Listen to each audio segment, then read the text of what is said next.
Hello students, welcome to the lecture series of environmental studies. आज हम अपना lecture number 21 start करेंगे और इसमें जो हमारा टॉपिक रहेगा वो रहेगा सॉलिड वेस्ट मैनेजमेंट।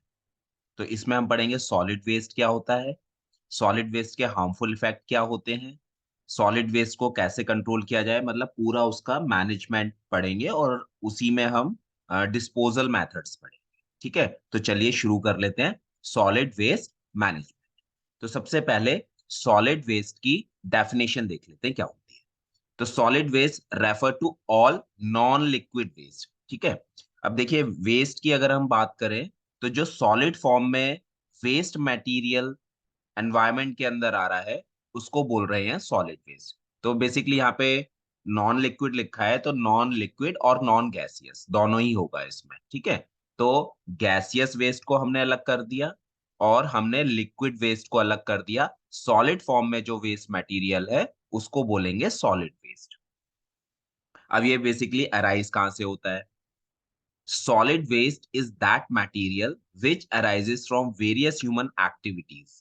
ठीक है, तो जो हम एक्टिविटीज करते हैं उनसे ये अराइज होता है and which is normally discarded as useless और अनवांटेड। तो बेसिकली सॉलिड वेस्ट हम उस मटेरियल को कह रहे हैं जो ह्यूमन एक्टिविटी से डिस्कार्ड होता है। डिस्कार्ड इसीलिए होता है क्योंकि वो हमारे लिए यूजलेस है, अनवांटेड है।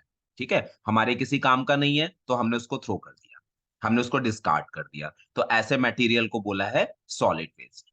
अभी जो सॉलिड वेस्ट है ये डे बाय डे क्या हो रहा है, इंक्रीज हो रहा है। इसकी क्वांटिटी इंक्रीज हो रही है सोसाइटी के अंदर या हमारे एनवायरनमेंट के अंदर। तो उसके पीछे बेसिकली दो रीजन है।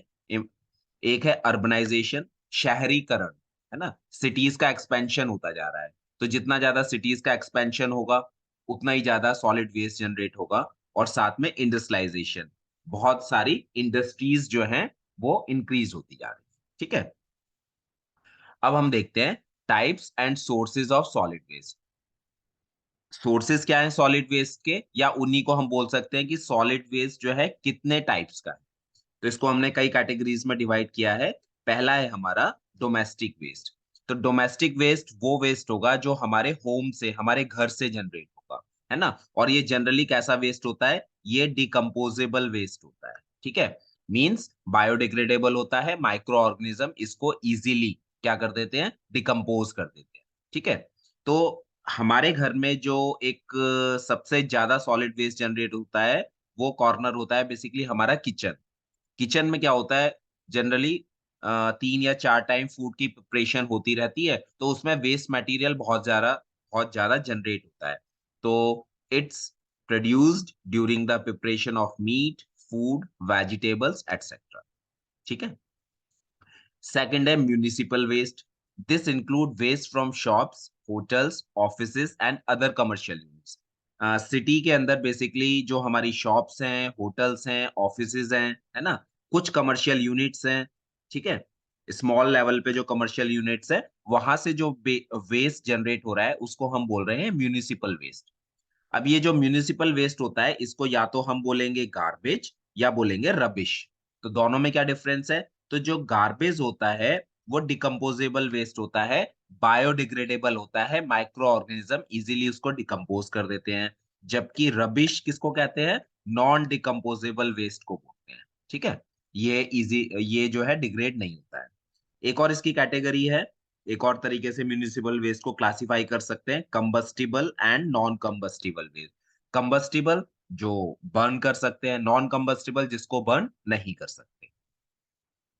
Then agricultural waste, these includes waste from agricultural activities such as from farms। ठीक है, जो फार्म हाउस है, जैसे एनिमल के फार्म से एनिमल्स को रखा हुआ है, लाइव स्टॉक यार्ड्स, है ना। लाइव स्टॉक यार्ड्स का मतलब वही एनिमल्स को जहाँ पे हम रखते हैं डोमेस्टिकेटेड एनिमल्स को, है ना। उसके बाद एनिमल स्लरीज, जहाँ पे एनिमल्स होंगे उनका जो वेस्ट मटेरियल होगा, उनका जो एक्सक्रीटा होगा वो।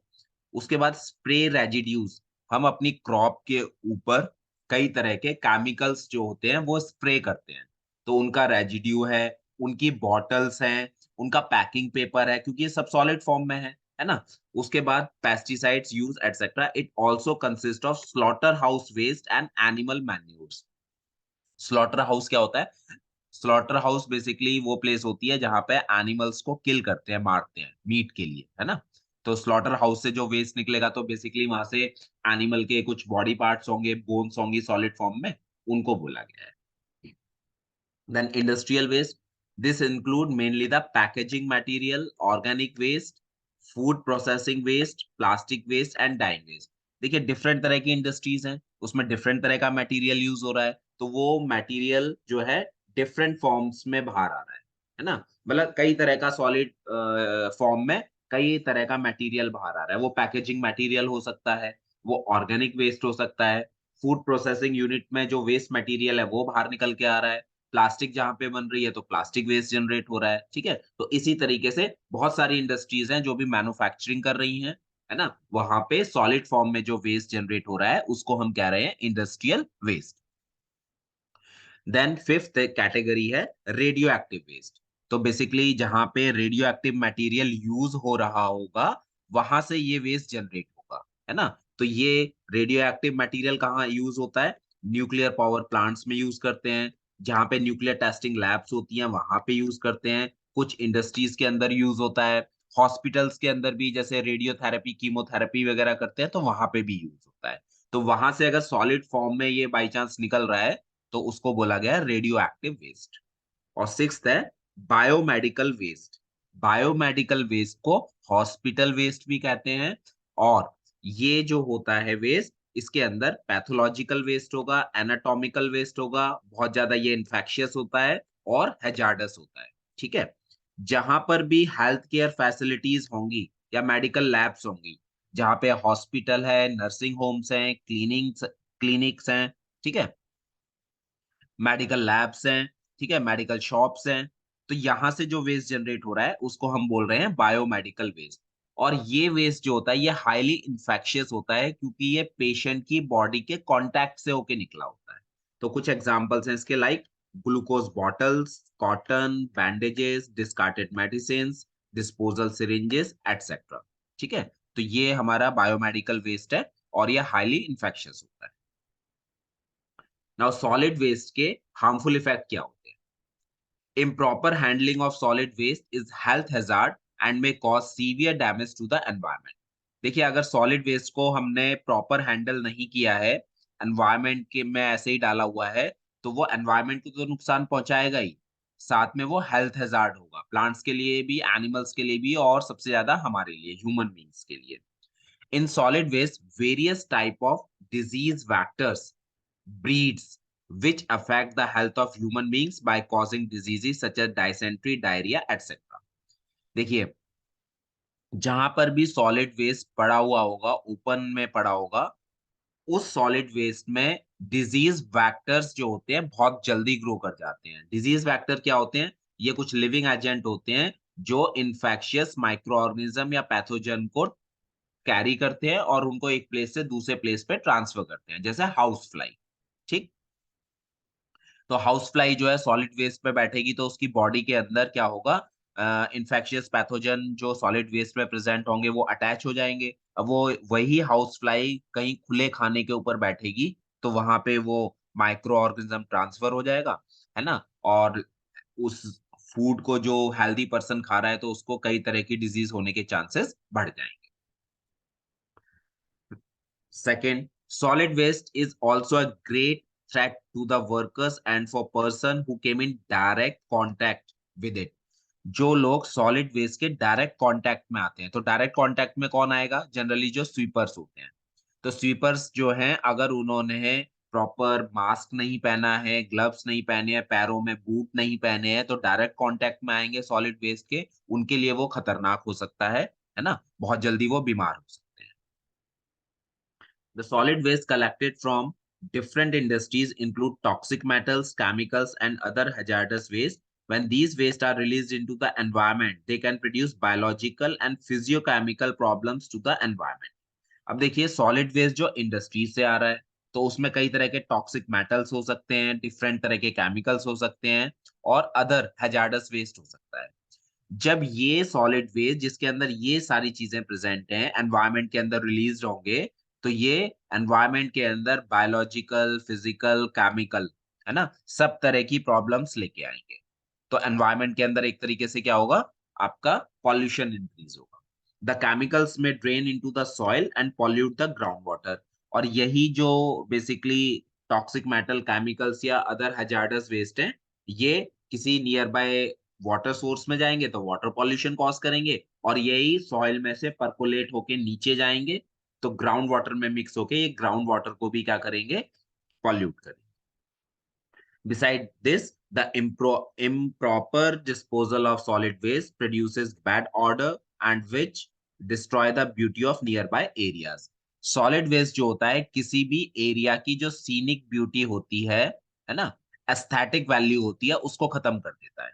देखिए एक पार्क है मान लीजिए, उस पार्क में सभी लोग मॉर्निंग वॉक के लिए जाते हैं, शाम को भी वॉक के लिए जाते हैं।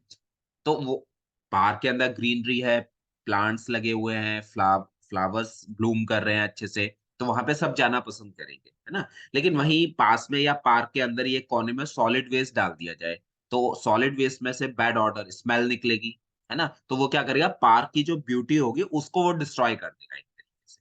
ठीक है, तो किसी भी प्लेस की ब्यूटी को सॉलिड वेस्ट बेसिकली क्या कर देता है, डिस्ट्रॉय कर देता है। अब हम पढ़ते हैं सॉलिड वेस्ट मैनेजमेंट। ये जो सॉलिड वेस्ट एनवायरनमेंट के अंदर आ गया, सॉइल के ऊपर आ गया, अब इसको खत्म कैसे करें, इसको डिस्पोज कैसे करें, तो इसी को बोला गया है सॉलिड वेस्ट मैनेजमेंट, या इसी को बोला गया है methods of solid waste disposal. ठीक है, तो होता क्या है solid waste management, it is the process of collection, transportation and disposal of solid waste in systematic, economic and hygienic manner.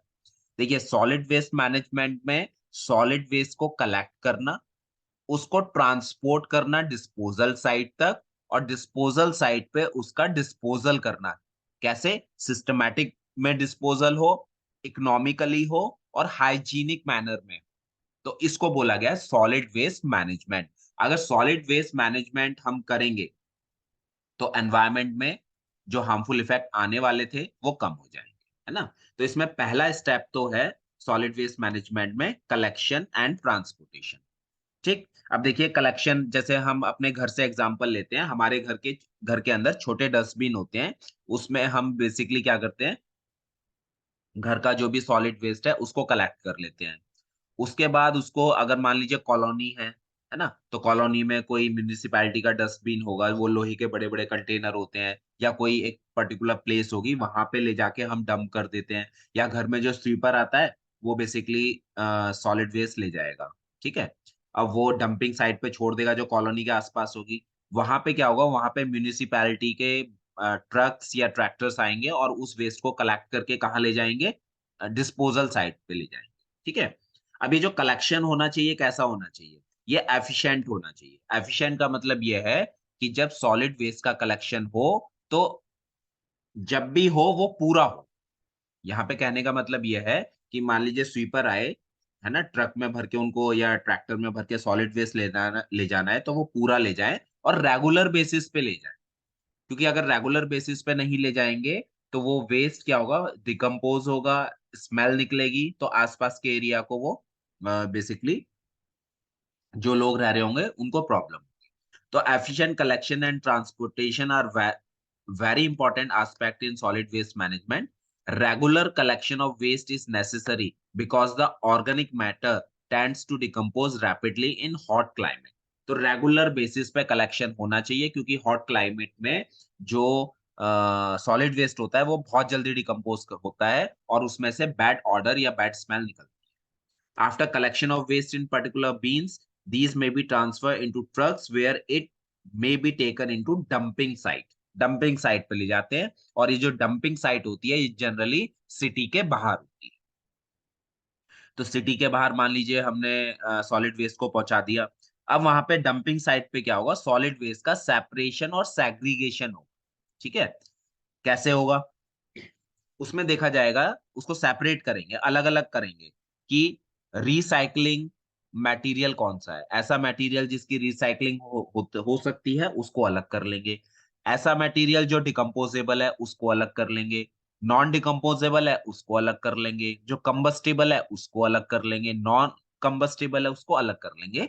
तो ऐसे सेपरेशन कर लिया जाएगा, और सेपरेशन करने के बाद फिर कोई ना कोई मेथड अप्लाई करेंगे जिससे हमारा सॉलिड वेस्ट क्या हो जाए, डिस्पोज हो जाए। ठीक है। अब इसमें जो पहला मेथड है, ये तो पहला स्टेप हो गया कलेक्शन एंड ट्रांसपोर्टेशन, जो कि सॉलिड वेस्ट को कलेक्ट करके डंपिंग साइट पे ले आए। अब डंपिंग साइट पे कोई मेथड अप्लाई करेंगे सेपरेशन के बाद, तो पहला मेथड है इसमें लैंड फिलिंग। ठीक। लैंड फिलिंग नाम से ही आपको पता चल रहा है, लैंड को फिल कर देना।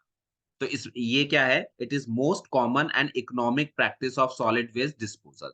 सबसे कॉमन और सबसे इकोनॉमिक प्रैक्टिस है सॉलिड वेस्ट डिस्पोजल की। Land filling includes careful and scientific site selection, reduce cover etcetera to dispose solid waste.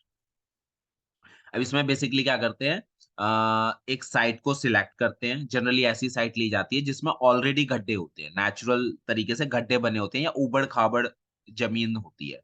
या देख लिया जाएगा जहां पे वेजिटेशन नहीं है ना, प्लांट्स वगैरह नहीं है, तो ऐसी कोई साइट चूज करते हैं और वहां पे पिट बनाते हैं, गड्ढे बनाते हैं। ऑलरेडी गड्ढे बने हैं तो ठीक है ना।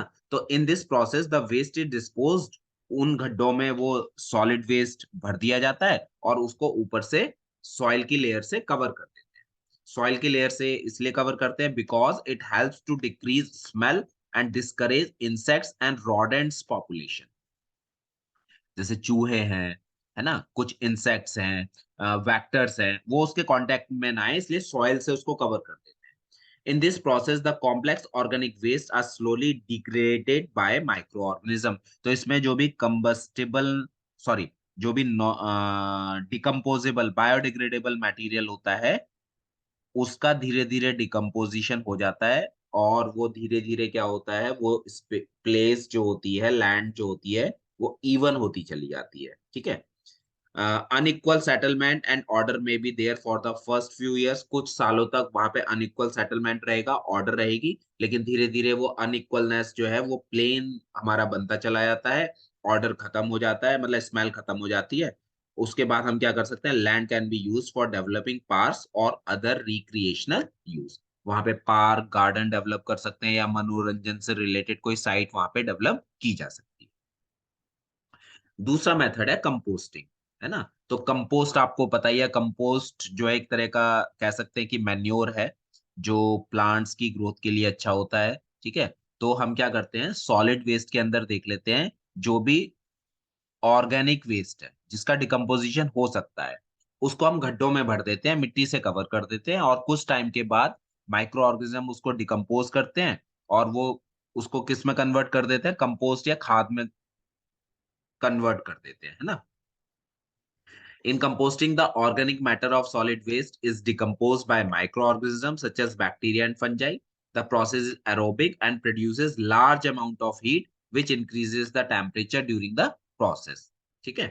At last, organic matter is converted into humus-like substance called compost. तो इस compost को हम जो हमारे घर में गार्डन होता है, गमले वगैरह लगाते हैं, है ना, पार्क वगैरह में इसको जो भी प्लांट्स हैं उनमें डाल सकते हैं, और ये प्लांट की ग्रोथ के लिए बहुत अच्छा होता है। इसी का एक और वर्जन है, कह सकते हैं वर्मी कंपोस्टिंग। इसमें भी कंपोस्ट बना रहे हैं, but with the help of earthworms. ठीक है। तो vermi composting is the scientific method of making compost by using earthworms. Vermi का मतलब क्या होता है, वॉर्म्स, है ना। तो कंपोस्ट को अर्थवॉर्म की हेल्प से बनाना, उसको बोलते हैं वर्मी कंपोस्ट।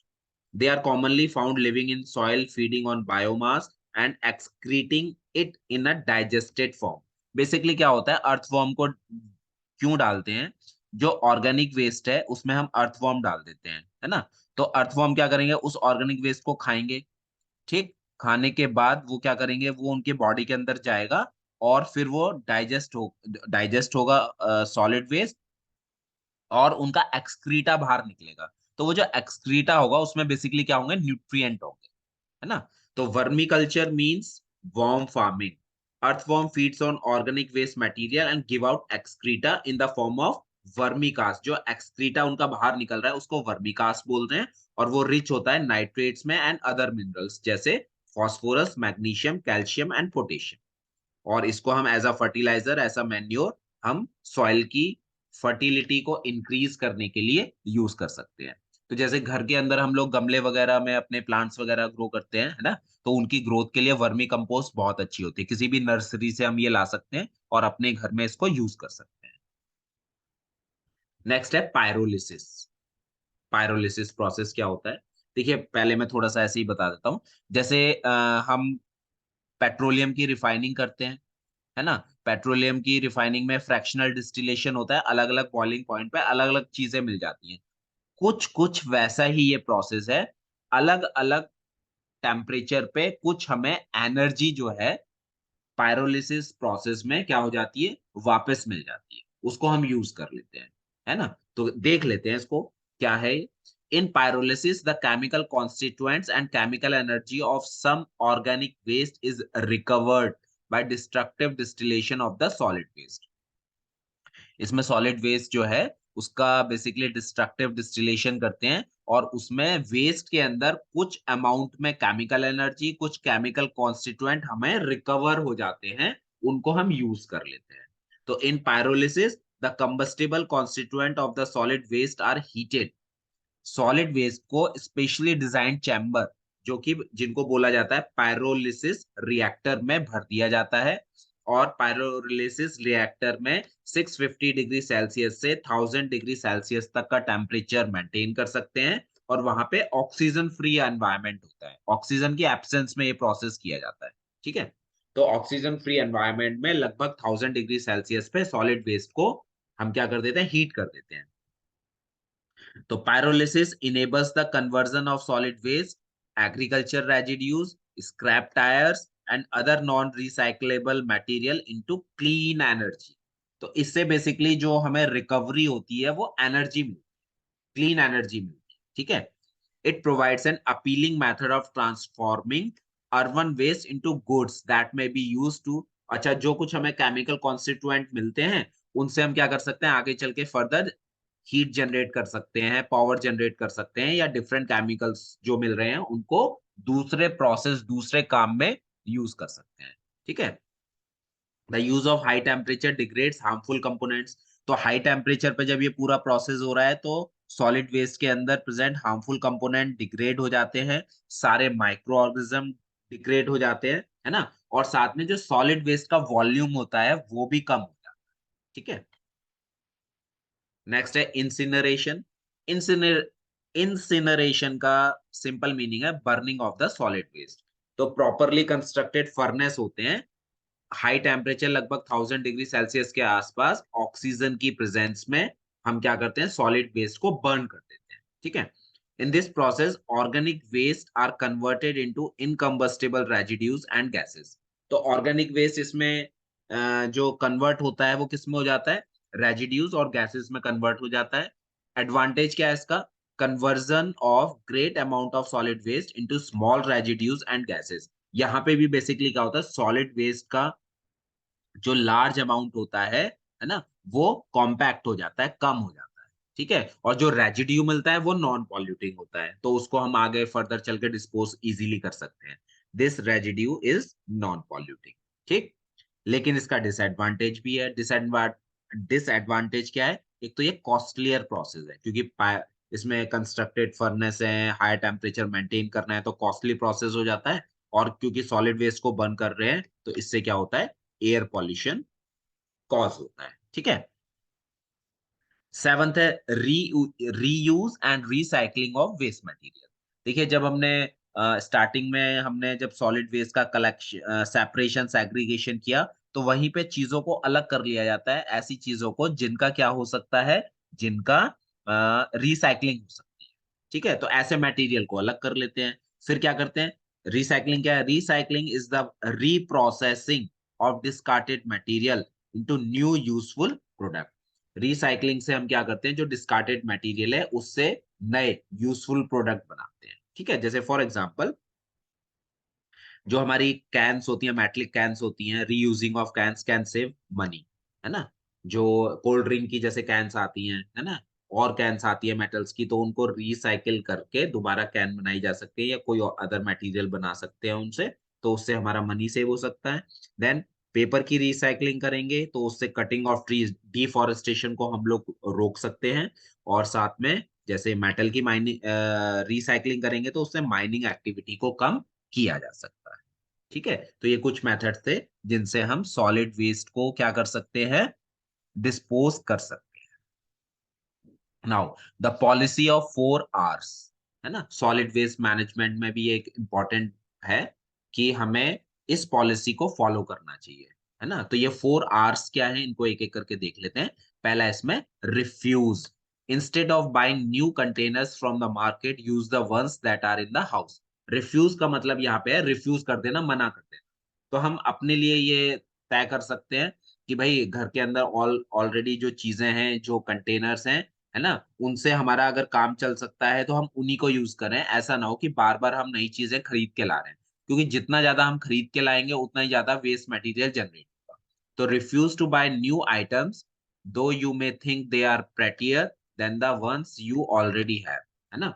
मान लीजिए एक मेरे पास कोई भी मटेरियल है और उस मटेरियल के जैसा ही मार्केट में एक और मटेरियल मिल रहा है, कंटेनर मिल रहा है जो उससे बहुत अच्छा है, लेकिन मेरा इससे काम चल सकता है। तो मैं प्रेटियर के चक्कर में कि वो खूबसूरत दिख रहा है ना, अगर मैं उसको रिफ्यूज लेके आऊंगा खरीद के, तो मेरा जो पुराना कंटेनर है जो मुझे सही काम में आ रहा है, उसको मैं डिस्कार्ड कर दूंगा। तो वो क्या होगा, वो सॉलिड वेस्ट की फॉर्म में बाहर आ जाएगा। तो रिफ्यूज करना हमें आना चाहिए। Then reuse. Do not throw away the soft drink cans or bottles. Cover them with homemade paper or paint on them and use them as pencil stand or small vases. जो भी soft drink की cans हैं, है ना, उनको या तो recycling industry में भेज दिया जाए, या घर के अंदर हम क्या कर सकते हैं, उससे पेंसिल स्टैंड, पेन स्टैंड, इस तरह की चीजें बना सकते हैं। नेक्स्ट है recycle. Use shopping bags made of cloth और jute which can be use over and over again. जिन चीजों की रिसाइकलिंग हो सकती है उनको रिसाइकलिंग करना चाहिए। जैसे शॉपिंग बैग्स हम यूज कर सकते हैं जो क्लोथ और जूट के बने हुए हैं, है ना। और segregate waste to make sure that it is collected and taken for recycling. Waste material को या सॉलिड वेस्ट है उसको हमें सेग्रीगेट सेपरेशन करना आना चाहिए। हमें पता होना चाहिए कौन सी चीज रिसाइकिल के लिए जा सकती है, तो उसको हम रिसाइकलिंग के लिए सेंड कर सकते हैं। और फोर्थ आर है reduce. Reduce the generation of unnecessary waste, है ना, हमें कोशिश करनी चाहिए जो सॉलिड वेस्ट की क्वांटिटी है वो कम जनरेट। जैसे for example, carry your own shopping bags when you go to the market and put all your purchases directly into it. तो अगर हम शॉपिंग करने जा रहे हैं तो अपना बैग लेके जाएं और उस बैग में सारा सामान हम लोग जो भी शॉपिंग कर रहे हैं वो लेके आए, है ना। तो 4 R की पॉलिसी को अपनाएंगे तो सॉलिड वेस्ट का जो अमाउंट है जो एनवायरमेंट में आ रहा है उसको हम कम कर सकते हैं। ठीक है, तो होप आपको ये लेक्चर जरूर पसंद आएगा, है ना। अब आपको अगर ये लेक्चर पसंद आ रहे हैं तो अपने फ्रेंड्स के साथ भी इनको शेयर करें, है ना, और इनको पढ़ते जाएं और चैनल को सब्सक्राइब करें, दोस्तों के साथ शेयर करें। Thank you.